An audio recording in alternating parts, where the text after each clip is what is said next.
एक सेठ बहुत कपटी और लालची था। उदयपुर गांव में उसकी एक इकलौती रिश्तेदार एक काकी रहती थी। काका का निधन हो गया। काकी की अपनी कोई संतान नहीं थी। वो बहुत ही बूढ़ी थी, बिना लाठी के चल नहीं पाती थी। सेठ की नज़र उसके पुश्तैनी हवेली पर थी, जिसमें काकी रहती थी। वो हवेली हड़पने के लिए कई तरह की कोशिश करता रहता। सेठ की पत्नी, लीजिए चाय पीजिए, इतनी चिंता में क्यों लग रहे हो? क्या बात है सेठ? अरे भाग्यवान, चिंता ना करूं तो क्या करूं? सारी हवेली पर हक जमाकर बैठी है काकी। उस बुढ़िया से किसी ना किसी तरह वो हवेली तो चाहिए बस। सेठाने, उसके कुछ ही दिन बचे हैं। अब आप खामोखा उसकी फिक्र करते हो। उस पर तो आपका ही हक है। इकलौता वारिस हो आप हवेली के। सेठ, इस बार तो मैं काकी को फुसला कर हवेली के कागज लेके रहूँगा। अगले दिन सेठ हवेली पर जाता है। हवेली का नौकर दरवाज़ा खोलता है। नौकर, आप कौन? अरे सुनिए, आप अंदर कहाँ जा रहे हो? काकी, अरे कौन है रे? कौन आया? सेठ, मैं हूँ काकी, तुम्हारा बबुआ। काकी, अरे तू क्यों आया है? सेठ, क्या कहा काकी? तुम भी ना अपनी काकी से मिलने नहीं आ सकता क्या? काकी, अरे तू रहने दे, एक नंबर का लालची स्वार्थी कहीं का। तू कभी मरते हुए को पूछने नहीं आया। चल निकल यहाँ से। सेठ, जैसे भी हूँ काकी, इस हवेली का इकलौता वारिस हूँ। काकी, हाय हाय, आज वारिसपना याद आ रहा है। जब जब इस हवेली पे और मुझ पर मुसीबत आई तो झांकने भी नहीं आया। सेठ, ये सब मैं नहीं जानता, मुझे बस अपना हक चाहिए। बाहर निकल यहाँ से। यह हवेली तो क्या सुई बराबर जगह नहीं मिलेगी। सेठ, ये घर मेरा भी है, इस पर मेरा भी उतना ही हक है जितना तुम्हारा। तुम मुझे नहीं निकाल सकती। काकी, अरे जा यहाँ से, नहीं तो धक्के खाकर जाएगा, समझा? तभी नौकर आगे बढ़ा। सेठ, हे, हाथ मत लगाना। सेठ, काकी, तुम क्या सोच रही हो? मैं अपना हक छोड़ दूंगा? ये हवेली मेरी है, तुम्हारे जीते जी इसे लेकर रहूँगा। देखता हूँ तुम क्या कर लोगी। काकी, बड़ा आया, आज तक कभी देखने तक नहीं आया। खेत जमीन सब खा गया और ये घर भी चाहता है। अगले दिन सेठ, लगता है घी सीधी उंगली से नहीं निकलेगा, अब उंगली टेढ़ी करनी ही पड़ेगी। सेठ ने एक बदमाश को बुलाया। बदमाश, बोलो। सेठ, तुमने हमें क्यों बुलाया? सेठ, एक काम है तुमसे। बोलो, करोगे? बदमाश, एक क्या 100 काम बोलो। हाँ, मगर मुफ्त में कोई काम नहीं करूँगा, समझे? अपने यहाँ मुफ्तखोरी नहीं चलती। सेठ, पर ये बात किसी को पता नहीं चलनी चाहिए। बदमाश, अरे बोलो काम क्या है भाई? सेठ, ये पता पास वाले उदयपुर गांव का है। इस घर में बस एक बुढ़िया अकेली रहती है। मुझे घर के कागज चाहिए। बदमाश, चाहिए का मतलब क्या है? वो घर के कागज मुझे क्यों देगी? सेठ, यही तो काम है, मुझे तो बस घर के कागज चाहिए। तुम कैसे भी लाकर दो, ठगी करो चोरी करो वो तुम जानो। बदमाश, क्या बात है सेठ, कागज कैसे भी चाहिए तुमको है? सेठ, ये बुढ़िया मेरी काकी है, इसका दुनिया में मेरे सिवा कोई नहीं है। ये जिस घर में रहती है वो हमारा पुश्तैनी घर है। वाकई ये उस पर मेरा हक है। और पर ये काकी बहुत सियानी है, कहती है मुझे सुई जितनी जगह नहीं दूंगी। इसके बदले मैं तुम्हें बहुत से रुपए दूंगा। बदमाश: बहुत सारे का क्या मतलब? रकम बताओ। सेठ: 3,000। बदमाश: जोखिम भरा काम है, अगर मुझे कुछ हुआ तो तुम तो पलट जाओगे। 5,000 से 1 रुपया कम नहीं लूँगा। सेठ: चलो ठीक है, मुझे कागज़ किसी भी हाल में चाहिए। बदमाश: रुपए तैयार कर लो। सेठ: मैं इस हाथ कागज़ दूंगा, उस हाथ रुपए लूँगा। बदमाश बुढ़िया के घर के सामने खड़ा हो जाता है। तभी हवेली का नौकर जल्दी जल्दी में हवेली से बाहर निकलता है। बदमाश: अरे ये तो बहुत बड़ी हवेली है, नौकर तो एक ही लग रहा है, बुढ़िया की कमर भी झुकी हुई है, चोरी आसानी से हो जाएगी। नौकर थैला लिए घर से बाहर निकलता है। बदमाश: इससे कुछ और पता करता हूँ। बदमाश: ओ भाई जरा सुनो तो, इतनी जल्दी में कहाँ जा रहे हो? नौकर: तुम कौन हो, पहचाना नहीं। बदमाश: अरे मैं दूसरे गांव में रहता हूँ, आज ही यहाँ काम पर आया हूँ। यहाँ खाने पीने की दुकान कहाँ है? नौकर: सामने सीधे निकल जाओ, थोड़ी दूर पर है। बदमाश: अरे वो तो बंद पड़ी है, कोई और बता दो। नौकर: देखो भैया, अभी मैं बहुत जल्दी में हूँ, वरना आखिरी बस निकल जाएगी। मेरी भतीजी की शादी है, वहाँ जाना ज़रूरी है। बदमाश: आज वहीं रहोगे? नौकर: हाँ, कल शाम से पहले तो नहीं आ पाऊँगा, चलो अब चलता हूँ। नौकर के जाने के बाद बदमाश नौकर भी नहीं है। यही सही मौका है, आज रात ही सेठ का काम निपटाता हूँ। अंधेरा होने पर बदमाश खिड़की के घर में घुस गया और बदमाश: बाप रे, बुढ़िया ने इतना अंधेरा कर रखा है, अपना हाथ भी ना दिखे। चलते चलते ही वो रसोई में पहुँच बदमाश: लगता है नौकर बेचारा कल तक का खाना बना के गया है, बस मैं सब खा गया। उसने जी भरकर खाना खाया।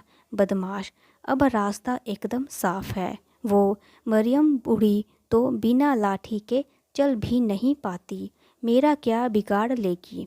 अब आराम से कागज ढूंढूंगा। वो एक कमरे में गया, वहाँ तिजोरी थी। उसने पिन से तिजोरी खोलने की कोशिश की। बदमाश: अरे पूरी पिन टेढ़ी हो गई, पर ताला टस से मस नहीं हो रहा, ये अपनी चाबी के बिना नहीं खुलेगा। चाबी चाबी चाबी, उसने यहाँ वहाँ देखा तो हाथ से एक मूर्ति खटका कर जोर से गिरी। काकी: अरे रमैया, ये आधी रात को क्या लग रहा है, सोने भी नहीं देता। बदमाश: इस बुढ़िया की याददाश्त बहुत कमज़ोर है, भूल गई कि आज तो नौकर घर पर है ही नहीं, क्या करे बेचारी, बुढ़ापा जो है। थोड़ी ही देर बाद काकी: अरे मैं तो भूल ही गई, रमैया तो भतीजी की शादी में गया है। रमैया तो क्या, आज तो कोई भी नहीं है। फिर ये आवाज़ शायद मेरा भ्रम है। बदमाश चाबी ढूंढते हुए अलमारी से टकरा गया, उस पर रखा सामान उसके सिर पर गिर गया। बदमाश: हाय मेरा सिर, मैं तो मर गया। काकी: आज तो पक्का चोर घुस गया, अब क्या करूं? बदमाश: यहाँ चाबी नहीं है, ज़रूर बुढ़िया के कमरे में होगी, वहाँ जाना होगा। बुढ़िया कुछ सोचने के बाद: रमैया ओ रमैया, कहाँ मर गया, सुनाई नहीं देता क्या? बदमाश: हे बुढ़िया पगला गई, आधी रात को चिल्ला रही है। बुढ़िया: रमैया ओ रमैया, थोड़ा पानी ले आ, प्राण निकल रहे हैं रे। मरती हुई बुढ़िया को 2 बूंद पानी पिला दे, तुझे पुण्य मिलेगा। बदमाश: अरे ये ऐसे ही जागती रही तो मैं इसके कमरे में चाबी कैसे ढूंढूंगा? आइडिया, रसोई में जाकर उसके लिए एक गिलास एक गिलास पानी में एक गोली डाल बदमाश, ये पानी पीकर बुढ़िया सुबह तक आराम से सोती रहेगी और मैं अपना काम आराम से कर लूँगा। बुढ़िया, रमैया थोड़ा पानी ले आ, प्राण निकल रहे हैं रे। मरती बुढ़िया को 2 बूंद पानी पिला दे, तुझे पुण्य मिलेगा। बुढ़िया, नौकर की आवाज़ में आया काकी। बुढ़िया रमैया की आवाज़ में बोल रहा, दुष्ट, आ तो तुझे बताती हूँ। बुढ़िया ने पास पड़ी लालटेन की तेल दरवाजे की दहलीज पर फैलाकर गिरा दिया और लाठी लेकर दरवाजे के पीछे खड़ी हो गई। जैसे ही बदमाश ने दहलीज पर कदम रखा, फिसल कर गिर पड़ा और बुढ़िया उसे लाठी से मारने लगी। बुढ़िया, चोर चोर चोर, काकी के घर में चोर घुस आया। गांव वाले ने आकर बदमाश को पकड़ लिया। सुबह पंचायत में सेठ को भी बुलाया गया। सेठ, ये चोर भी ना एक काम ढंग से नहीं कर सका, अब कहीं ये सब कुछ सच सच ना उगल दे। मुखिया, कल रात काकी के घर में चोर घुस गया। वो तो शुक्र है इसने थोड़ी सूझबूझ दिखाई, अगर कोई ऊंच नीच हो जाती तो। सेठ, आप कहना क्या चाहते हो मुखिया जी? मुखिया, यही कि काकी का यूं अकेले रहना ठीक नहीं, तुम इसे अपने साथ रखो। सेठ मन में, काकी मेरे साथ आ जाओ तो मैं इस हवेली को ऊंची कीमत पर बेचकर शहर जाकर आराम की ज़िंदगी जीऊँगा। सेठ, हाँ हाँ क्यों नहीं, ये चले मेरे साथ, मैं इसका पूरा ध्यान रखूँगा। बुढ़िया, मुखिया जी मुझे नहीं रहना है इसके साथ। मुखिया, इसके सिवा तुम्हारा कोई है भी तो नहीं। बुढ़िया, पिछले साल जब मैं बीमार हुई थी तब भी आपने यही कहकर मुझे इसके साथ भेज दिया था। देखभाल करना तो दूर, रोटी कपड़े तक तो मैं मोहताज कर दिया था मुझे इसने। ये और इसकी पत्नी मेरे साथ नौकरों से भी बुरा व्यवहार करती थी। अपमान सहने से तो अकेले रहना अच्छा है। वैसे भी इसे बस हवेली चाहिए। मुखिया, ठीक है। मुखिया, तुम काकी के घर में क्या चोरी करने गए थे? बदमाश धीमे से, हाँ हाँ। मुखिया, सुना नहीं, तुम काकी के घर में क्या चोरी करने गए थे? बदमाश, बताता है, बताता हूँ, पर मुझे मारना नहीं, मारना नहीं। गांव वाले ने मार मार कर कमर तोड़ दी। मुखिया, कोई नहीं मारेगा। तभी सेठ ने बदमाश को आँख मारकर गर्दन ना में हिलाकर इशारा किया। बुढ़िया ने ये देख लिया। बुढ़िया, अच्छा तो ये सारा किया धरा तेरा है। बदमाश, मैंने सोचा घर के कागज के साथ साथ इतने बड़े घर में बड़ा माल मिलेगा, ये सोचकर घुसा था। मुखिया, पर तुझे इसकी सज़ा मिलेगी। बुढ़िया, मुखिया जी सज़ा रहने दो, वैसे भी मुझे तो ये बेचारा शरीफ ही लग रहा है, मजबूरी में चोरी करता होगा। मुखिया, काकी जो कहता है खुल कर कहो, जो कहना है खुल कर कहो। बुढ़िया, मैंने आपकी और मेरी समस्या का हल निकाल लिया है। आज ये चोर मेरा बेटा है। मुखिया, क्या चोर को बेटा बनाओगी? बुढ़िया, हाँ, जाते ही जाते किसी की ज़िंदगी संवर जाए। कलयुग में इससे बड़ा पुण्य क्या होगा, और अब से ये मेरे साथ रहेगा। मुखिया जी, आप बस कागज बनवा दो कि मेरे बाद ये हवेली इसकी होगी, ताकि इसे आगे कभी कोई परेशानी ना हो। मुखिया, ठीक है काकी, जैसी तुम्हारी मर्जी। बुढ़िया घर पहुंचकर, बदमाश काकी, मैं तो चोरी करने आया था, तुमने मुझे सज़ा से तो बचाया ही, बेटा भी बना लिया। बुढ़िया, बेटा कोई बात नहीं, तू अपने आगे की सोच। वैसे भी जो चीज़ तू चुराने आया था वो तुझे मिल गई। बदमाश, मैं कुछ समझा नहीं बुढ़िया, मैं जानती हूँ कि तू हवेली के कागज चुराने आया था। बदमाश, आपको कैसे पता? बुढ़िया, इस घर में और धरा क्या है चोरी करने के लिए। चल अब ये सब चोरी चकारी छोड़कर कोई ढंग का काम शुरू कर दे। दूसरी तरफ सेठ बाजी उलट गई। अब हवेली हाथ से चली जाएगी और इस बदमाश ने कहीं मेरा सच बता दिया तो गांव से हुक्का पानी बंद हो जाएगा। पुलिस ने रपट कर दी तो ना कुछ करना पड़ेगा।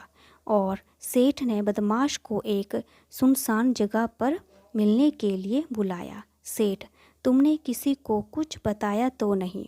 ये लो पैसे, हवेली के कागज मुझे दे दो और चुपचाप कहीं और चले जाओ। बदमाश, कौन से कागज? वो हवेली मेरी माँ की है, उसकी ही रहेगी। सेठ, ओ माँ बेटा बोल दिया तो तेरी माँ हो गई। बदमाश, हाँ, और मैं उसके साथ ही रहूँगा। तुम उन्हें तंग करने की सोचना भी मत। सेठ, तुझे क्या लगता है मैं तुझे वो हवेली इतनी आसानी से दूंगा?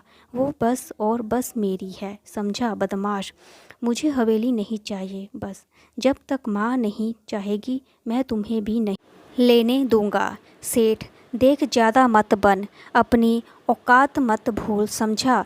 तुझे मैंने वहाँ हवेली के कागज़ चुराने के लिए भेजा था। वो कागज़ मुझे लाकर दे और यहाँ से दूर चला जा। तभी पेड़ों के पीछे छिपी बुढ़िया ताली बजाते हुए सामने आई। उसके साथ मुखिया और गांव वाले भी थे। सेठ, तूने मुझसे चालाकी की। बुढ़िया, ये पराया होकर भी अपना बन गया, पर तू अपना होकर भी कभी अपना नहीं बन पाया। मुखिया, अरे तुम तो बहुत गिरे हुए इंसान हो भाई, तुम्हारी सज़ा पंचायत बताएगी। अरे ले चलो इसे, इसकी हेकड़ी निकालनी पड़ेगी। सब कुछ होते हुए भी एक बेसहारा बुढ़िया को तंग करता है। ऐसी नालायक औलाद किसी को ना हो। इसके बाद पंचायत ने सेठ का हुक्का पानी बंद कर दिया और दूसरी तरफ बदमाश काकी का बेटा बनकर काकी के साथ खुशी खुशी हवेली में रहने लगा। अगर आपको मेरी ये कहानी अच्छी लगी तो लाइक करें, शेयर करें, सब्सक्राइब करें। Thank you so much.